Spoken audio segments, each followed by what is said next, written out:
Having your work performed at the proms and conducted by Vladimir Ashkenazy is quite something. And here he comes, 24-year-old Andrew March coming onto the stage to take a bow. 11 years ago, the outside world saw Andrew as an award-winning composer, but he knew that as a haemophiliac who'd been treated with infected blood products as a child, he was going to have to cope with a lifetime of disease. I'm Andrew March. I'm a composer. I studied at the Royal College of Music for 4 years. I'm now 35 years old. When I was a baby, my parents realised that I might have a bleeding condition called haemophilia. I now know that by the age of 9, I'd been exposed to HIV. And by 1992, I found out much by accident that I'd acquired hepatitis C.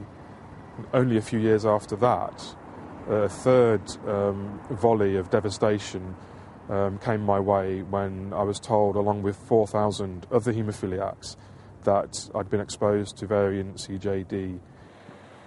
And now that risk is no longer just theoretical.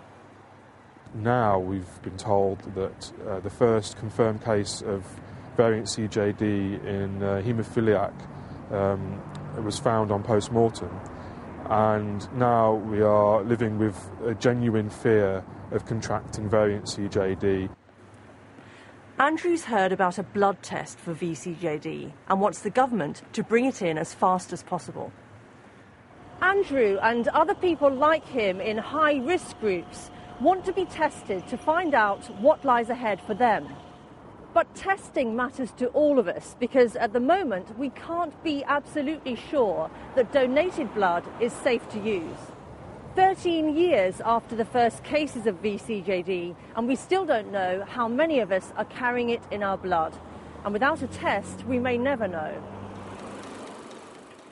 10 years ago, the National Blood Service started processing donations to remove the parts most likely to carry VCJD infection.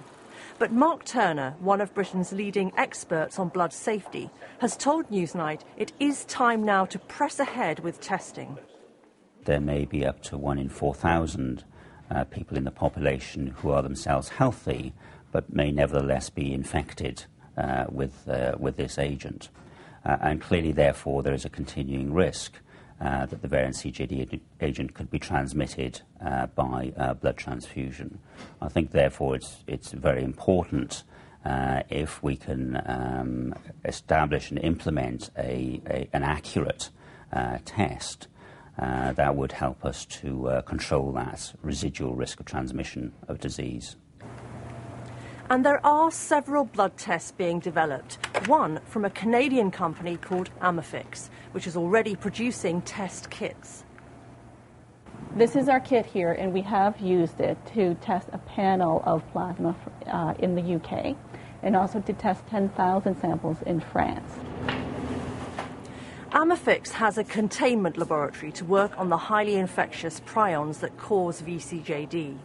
The company says it's met every technical hurdle the British authorities have asked of its test. They say it's now specific enough to pick up the tiny number of prions in blood from infected patients. Chief Executive George Adams says all they need now is access to that blood to complete the final validation of the test. We've detected the prions in spike material where they've added prions into the blood.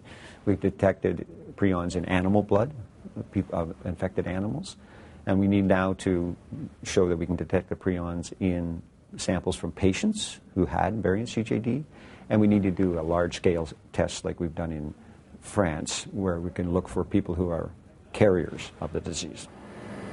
Haemophiliac's request is gaining support from those who say we need a blood test in place as fast as we can.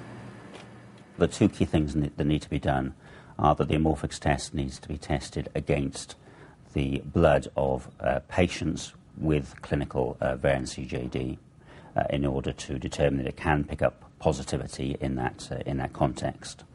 And in parallel, what we need to do is look at 10,000 blood samples from healthy individuals from both this country and from the USA to determine what the false positivity rate looks like. And I would have thought that those evaluations would take in the order of 3 to 6 months to carry out. Newsnight has learned that the British authorities have approved the plan to test 10,000 blood samples in principle, but access to the precious few samples from real VCJD patients has yet to be agreed. If the trials are successful, the government's Blood Safety Committee would have to recommend the introduction of blood tests, but the Health Secretary would have the final say. It could all be in place as early as next year if there are no bureaucratic delays. So what's your best estimate then? 18 months to 2 years? A year to 18 months, perhaps. Here in the UK, Andrew says he'll be the first in the queue for any test and has met up with the boss of Haemophiliac to find out more. and so you could very well be a carrier, Yeah. which is why, if you receive blood, you can't be a blood donor anymore, right? You can't. No one would want my blood. I can't spare it. Haemophiliacs like Andrew have already been infected with HIV and hepatitis from blood because governments were slow to act. Now we have a prime opportunity to learn from those mistakes. We've got new variant CJD. It's clearly a risk to the entire population. We need to protect the blood supply. I believe it's time to implement this test.